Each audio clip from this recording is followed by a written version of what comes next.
नमस्कार, मैं हूं सत्यपाल और आप देख रहे हैं CWB हिंदी न्यूज।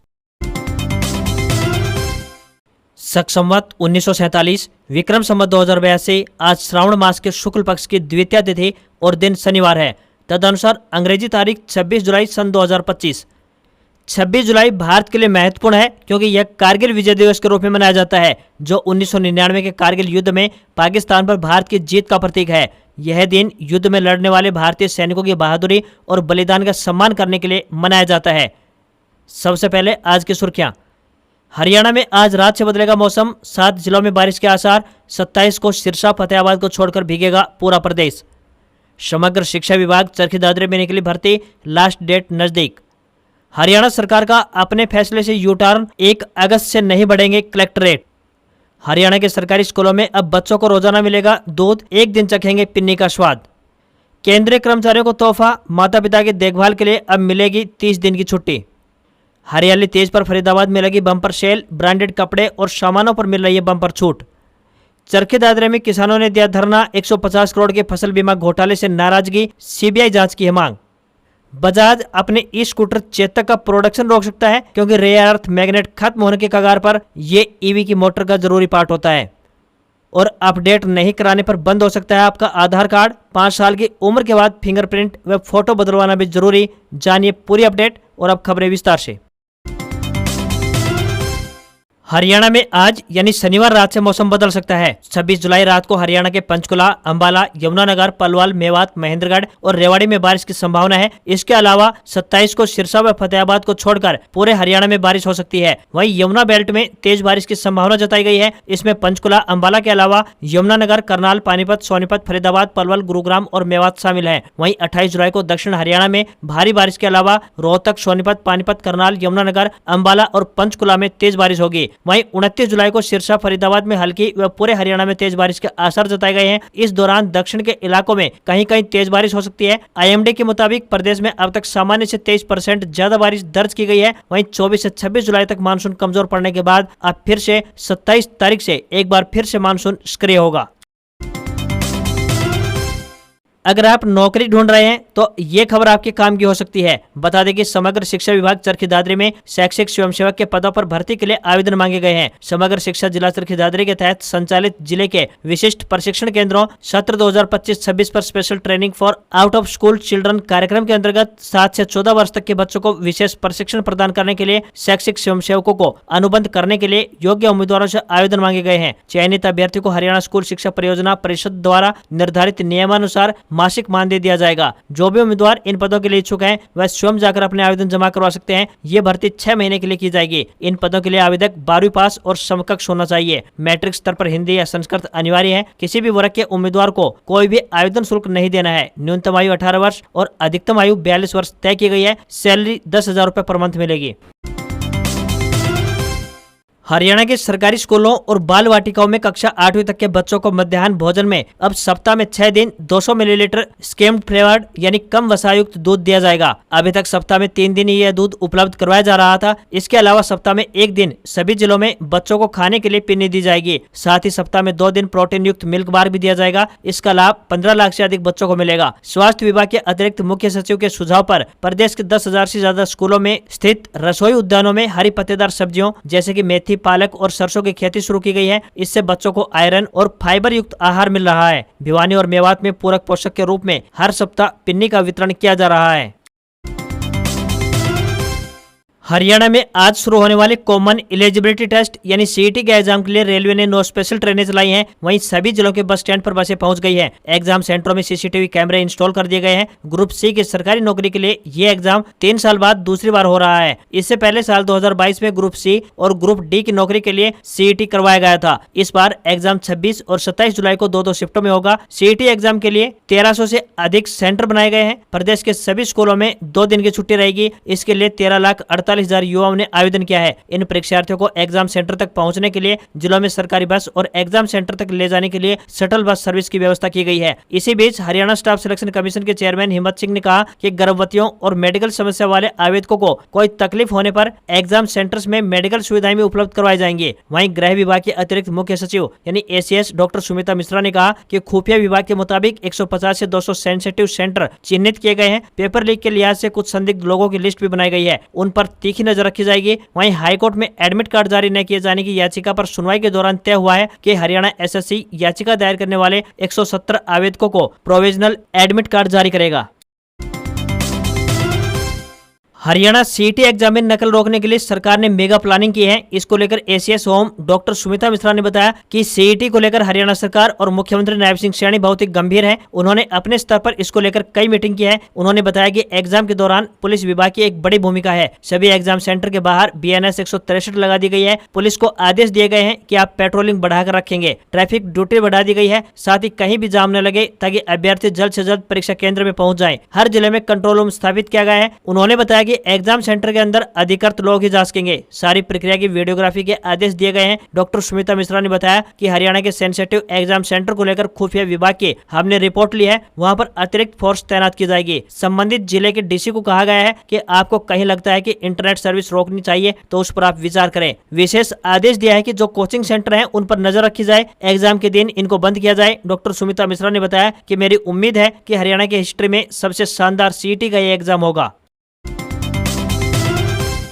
हरियाणा में 1 अगस्त से नए कलेक्टरेट लागू नहीं होंगे। इसे लागू करने में अभी समय लग सकता है क्योंकि प्रक्रिया की शुरुआत भर हुई है। राज्य की वित्तायुक्त सुमिता मिश्रा ने स्पष्ट किया है कि सरकार ने नए कलेक्टरेट लागू करने का फैसला जरूर लिया है, लेकिन इसे अंतिम रूप देने से पहले तय प्रक्रिया अपनानी होगी। इसमें कलेक्टरेट की सूची को सार्वजनिक करना, उस पर आमजन से आपत्तियां और सुझाव मंगवाना जैसे चरण शामिल हैं। फिलहाल ये सूची सार्वजनिक नहीं की गई है, जबकि नियमों के मुताबिक इसे कम से कम 1 महीने पहले सार्वजनिक कर आपत्तियां मांगी जाती है। इसी प्रक्रिया की अनुपालना के अभाव में 1 अगस्त से कलेक्टरेट लागू करना संभव नहीं दिखाई दे रहा है। हालांकि बीते दिन सरकार की ओर से जारी एक पत्र में 1 अगस्त से लागू होने की बात कही गई थी, जिससे असमंजस की स्थिति बन गई थी। अब संकेत मिल रहे हैं कि तारीख आगे बढ़ाई जा सकती है ताकि पूरा प्रोसेस विधिवत तरीके से पूरा किया जा सके। पिछले साल 1 दिसंबर को नए कलेक्टरेट लागू किए गए थे, जो कि इस साल की 30 मार्च तक मान्य थे। मार्च 2025 के बाद से अब तक पिछले रेटों पर ही रजिस्ट्रियां हो रही थी। इससे सरकार के राजस्व को नुकसान पहुंच रहा है।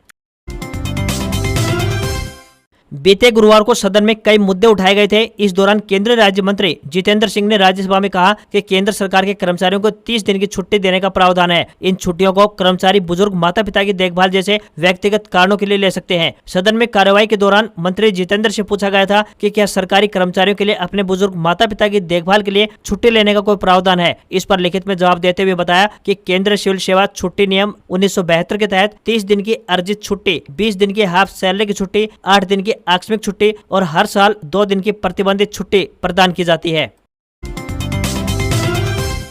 देश भर में कुछ ही समय बाद हरियाली तीज का त्योहार मनाया जाएगा। महिलाओं के लिए यह पर्व खास महत्व रखता है। अगर आप भी इस अवसर पर शॉपिंग करने की योजना बना रहे हैं तो फरीदाबाद के सेक्टर 37 स्थित मार्केट में जरूर पहुंचे। यहाँ 3 दिन के लिए जबरदस्त डिस्काउंट के साथ बम्पर सेल शुरू की गई है। यहाँ मिलने वाले प्रोडक्ट्स की खास बात यह है कि बड़े बड़े ब्रांड भी बहुत ही सस्ती कीमतों पर मिल रहे हैं। जूते, कपड़े और अन्य फैशनेबल आइटम्स पर यहाँ 80% तक की छूट दी जा रही है। यहाँ मिलने वाले ब्रांड्स में जारा और फैब इंडिया जैसी मशहूर कंपनियां भी शामिल है। महिलाओं, पुरुषों और बच्चों के लिए अलग अलग वैरायटी उपलब्ध है। खास तौर पर त्योहार को देखते हुए यहाँ ग्राहकों की भारी भरकम भीड़ जमा हो रही है। वहीं जारा की लेडीज जीन्स और बूट्स में भी बेहतरीन वैरायटियां उपलब्ध हैं। आमतौर पर जो सामान 1000 रुपए में मिलता है वह अब सेल के द्वारा 300 से 400 रुपए में खरीदा जा सकता है। यहाँ मिलने वाली सभी चीजें 100% ओरिजिनल और ब्रांडेड बताई गई है। पुरुषों के लिए भी शर्ट, जीन्स और अन्य कैजुअल वियर पर अच्छी छूट ऑफर हो रही है। वेब इंडिया के प्रोडक्ट्स पर भी 80% तक का डिस्काउंट दिया जा रहा है। यह ब्रांडेड आइटम्स अच्छी क्वालिटी में और भारी छूट के साथ उपलब्ध है। अखिल भारतीय बिश्नोई महासभा के राष्ट्रीय अध्यक्ष और जोधपुर निवासी देवेंद्र बूडिया की पुलिस रिमांड पर फैसला अब सोमवार को होगा। रेप के आरोपों में गिरे बूडिया को कोर्ट में पेश करने की मंजूरी JMIC आयुष की अदालत से मिल चुकी है, जहां रिमांड के दौरान उनसे मोबाइल फोन की बरामदगी की जाएगी। पुलिस ने इससे पहले भी रिमांड की मांग की थी, जिसे कोर्ट ने ठुकरा दिया था, लेकिन बाद में ADJ सुनील जिंदल की फास्ट ट्रैक कोर्ट में मोबाइल की रिकवरी के लिए दोबारा अर्जी लगाई गई थी, जिसे मंजूर कर लिया गया। अब देखना यह होगा कि JMIC कोर्ट बूडिया को कितने दिन की रिमांड पर भेजती है। गौरतलब है कि देवेंद्र भूडिया को हरियाणा क्राइम ब्रांच ने 29 जून को जोधपुर से गिरफ्तार किया था और 30 जून को कोर्ट में पेश कर 14 दिन की न्यायिक हिरासत में भेजा गया था। उनकी इसके बाद एक और पेशी भी हो चुकी है। वहीं 24 जनवरी 2025 को आदमपुर थाने में देवेंद्र भूडिया के खिलाफ रेप केस दर्ज हुआ था। चरखी दादरी जिले के बाडड़ा कस्बे में संयुक्त किसान मोर्चा अगुवाई में किसानों और अन्य लोगों ने फसल बीमा घोटाला को लेकर नाराजगी जताते हुए धरना दिया। धरना दे रहे लोगों ने सरकार के खिलाफ नारेबाजी कर रोष जताया और कृषि विभाग के उच्च अधिकारियों पर मिलीभगत कर घोटाला करने के आरोप लगाते हुए सीबीआई जांच की मांग की है। बता दें कि अखिल भारतीय किसान सभा की अगुवाई में संयुक्त किसान मोर्चा एवं केंद्रीय ट्रेड यूनियनों के बैनर तले ये धरना शुरू कर दिया गया है। धरने पर बैठे किसान संगठनों के पदाधिकारियों ने कहा कि फसल बीमा के नाम पर दादरी व भिवानी जिले में करोड़ों रुपए का घोटाला किया गया है। अकेले चरखी दादरी जिले की बात करें तो 150 करोड़ रुपए का घोटाला हुआ है। उन्होंने कहा कि साल 2023 में खरीफ सीजन के दौरान कपास के बीमा क्लेम में अधिकारियों व बीमा कंपनी द्वारा मिलीभगत कर ये घोटाला किया गया, जिसकी वे काफी समय से मांग उठा रहे हैं और उन्होंने मांग की है कि सीबीआई से मामले की जांच करवाकर इसमें संलिप्त लोगों के खिलाफ कार्रवाई कर उन्हें गिरफ्तार किया जाए और किसानों को उनकी बीमा क्लेम राशि दिलाई जाए। बाबा श्याम की नगरी खाटू श्याम जाने वाले श्रद्धालुओं के लिए एक जरूरी अपडेट है। बता दें कि खाटू श्याम धाम पर हरियाली अमावस्या पर श्रद्धा, भक्ति और धार्मिक उल्लास के साथ दूर दराज क्षेत्रों से श्रद्धालुओं की उपस्थिति में बाबा श्याम का भव्य शाही स्नान पूरे विधि विधान के साथ संपन्न किया गया। इसके श्याम कुंड में पवित्र स्नान कर भक्तों ने अपने जीवन को धन्य मानते हुए बाबा से कृपा और कल्याण की प्रार्थना की। बाबा श्याम के भव्य तिलक श्रृंगार की तैयारियों के चलते मंदिर प्रशासन ने घोषणा की है कि 25 जुलाई यानी शुक्रवार रात 10 बजे से 26 जुलाई शनिवार शाम 5 बजे तक आम दर्शनार्थियों के लिए मंदिर के कपाट बंद रहेंगे। इस समयावधि के दौरान विशेष साफ सफाई और मंदिर परिसर की संपूर्ण धुलाई की जाएगी। वहीं 26 जुलाई की सुबह 7 बजे से बाबा श्याम का विशेष तिलक श्रृंगार होगा, जिसमें तकरीबन 5 घंटे तक चलने वाली इस प्रक्रिया में खास चंदन, फूलों और वस्त्रों का प्रयोग किया जाएगा। चंदन का तिलक ललाट से गालों तक लगाया जाता है, जिसके बाद फूलों से बाबा का दिव्य श्रृंगार किया जाता है। बॉर्डर सिक्योरिटी फोर्स यानी बीएसएफ ने कांस्टेबल ट्रेड्समैन के 3588 पदों पर भर्ती निकाली है। 18 से 25 साल तक के आईटीआई डिप्लोमा धारक 25 अगस्त तक इसके लिए अप्लाई कर सकते हैं। सिलेक्टेड कैंडिडेट को 21,700 रुपए से लेकर 69,100 रुपए प्रति माह सैलरी दी जाएगी। कैंडिडेट्स rect.bsf.gov.in पर जाकर अप्लाई कर सकते हैं। वहीं देश भर के केंद्रीय विद्यालयों और नवोदय विद्यालयों में 12,000 से ज्यादा शिक्षकों के पद खाली है। ये जानकारी यूनियन मिनिस्टर जयंत चौधरी ने राज्यसभा में एक लिखित रिस्पॉन्स में दी है। केंद्रीय विद्यालयों में 7,763 जबकि नवोदय विद्यालयों में 4,323 शिक्षकों के पद खाली हैं। वहीं उन्होंने कहा कि टेम्परेरी ड्यूरेशन के लिए कॉन्ट्रैक्ट टीचर्स की भी भर्ती की जा सकती है। वहीं दूसरी तरफ नेशनल टेस्टिंग एजेंसी यानी एनटीए ने CSIR UGC नेट एग्जाम के एडमिट कार्ड जारी कर दिए हैं। एग्जाम 28 जुलाई को 2 शिफ्ट में होगा। कैंडिडेट्स को CBT मोड में MCQ बेस्ड टेस्ट में शामिल होना होगा। एडमिट कार्ड के लिए आप csirnet.nta.ac.in पर विजिट करके डाउनलोड कर सकते हैं।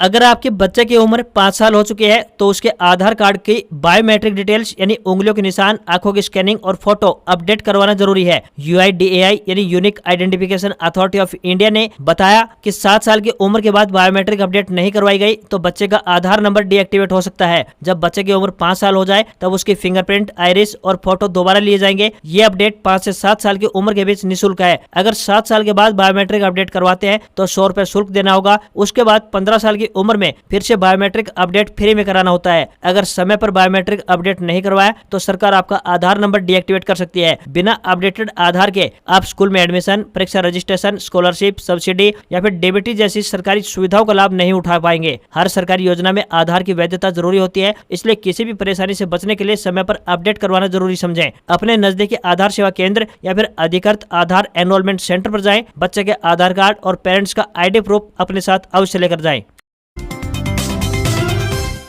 दिल्ली के तालकटोरा स्टेडियम में कांग्रेस के ओबीसी सेल ने भागीदारी न्याय सम्मेलन का आयोजन किया। कांग्रेस अध्यक्ष मल्लिकार्जुन खड़गे ने कार्यक्रम का उद्घाटन किया। कांग्रेस सांसद राहुल गांधी ने सम्मेलन में पीएम नरेंद्र मोदी की जमकर आलोचना की। राहुल ने भाषण के दौरान पार्टी के सदस्यों से पूछा, आपको पता है राजनीति में सबसे बड़ी प्रॉब्लम क्या है? कार्यकर्ताओं ने जवाब दिया, पीएम मोदी। इस पर राहुल ने कहा, नरेंद्र मोदी कोई बड़ी प्रॉब्लम नहीं है। मैं उनसे 2 से 3 बार मिल चुका हूँ। उनकी सिर्फ 100 बाजी है, उनमें दम नहीं है। उन्हें लोगों ने सिर पर चढ़ा रखा है। राहुल ने कांग्रेस शासित राज्यों में जाति जनगणना कराने कराने की भी घोषणा की। कांग्रेस सांसद ने कहा कि हम पहले जाति जनगणना नहीं करा सके, यह कांग्रेस की नहीं बल्कि मेरी गलती थी, मैं अब इसे सुधार रहा हूँ। आप मेरी बहन प्रियंका से पूछेगा कि अगर राहुल ने किसी काम के लिए मन बना लिया तो उस बात को छोड़ेगा नहीं। अब मैं इसे छोड़ने वाला नहीं हूँ। बीजेपी के नेता कहते हैं कि हम हिंदुस्तान से अंग्रेजी को मिटा देंगे। आप उनसे पूछिए आपके बच्चे कहाँ पढ़ते हैं, आपके बच्चे विदेश में पढ़ते हैं, क्या वे वहाँ हिंदी मीडियम में पढ़ते हैं? हिंदी, तमिल, बंगाली, कन्नड़ यानी कि सभी रीजनल भाषाएं जरूरी हैं, लेकिन उनके साथ में अंग्रेजी भी जरूरी है। कांग्रेस अध्यक्ष मल्लिकार्जुन खड़गे ने सम्मेलन में कहा, पीएम मोदी ने देश से झूठ बोला है कि वे हर साल युवाओं को 2 करोड़ नौकरी देंगे तो वहीं विदेश से काला धन भी लाएंगे, सबको 15-15 लाख रुपए देंगे। उन्होंने किसानों को एमएसपी देने और पिछड़े समुदायों की आमदनी बढ़ाने का भी झूठ बोला।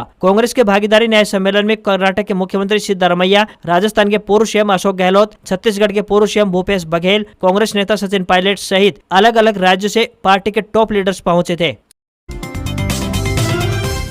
हफ्ते के आखिरी कारोबारी दिन भारतीय शेयर बाजार में सेंसेक्स 721 अंक गिरकर 81,463 के स्तर पर क्लोज हुआ। निफ्टी में 225 अंक की गिरावट देखने को मिली और ये 24,837 के स्तर पर क्लोज हुआ। सेंसेक्स के 30 शेयरों में से 29 में गिरावट और केवल एक में तेजी रही। बजाज फाइनेंस का शेयर 4.78% गिरा। पावर ग्रिड, टेक महिंद्रा और बजाज फिनसर्व समेत 15 शेयरों में 1% से 2.6% तक की गिरावट देखने को मिली। निफ्टी के 50 शेयरों में से 43 में गिरावट जबकि केवल 7 में तेजी दिखाई दी। वहीं 24 कैरेट सोने का दाम 145 रुपए घटकर 98,735 रुपए प्रति 10 ग्राम के स्तर पर पहुंच गया है। वहीं चांदी की कीमत 104 रुपए कम होकर 1,14,988 रुपए प्रति किलोग्राम पहुंच गई। दिल्ली में 24 कैरेट सोने की कीमत 1,630 रुपए और 22 कैरेट सोने की कीमत 92,250 रुपए प्रति 10 ग्राम के स्तर पर पहुंच गई है। आज खबरों में इतना ही। देखते रहिए आपका अपना हरियाणा का सबसे बेहतरीन news channel CWB Hindi news. नमस्कार। इसी आशा के साथ आपका दिन शुभ रहे।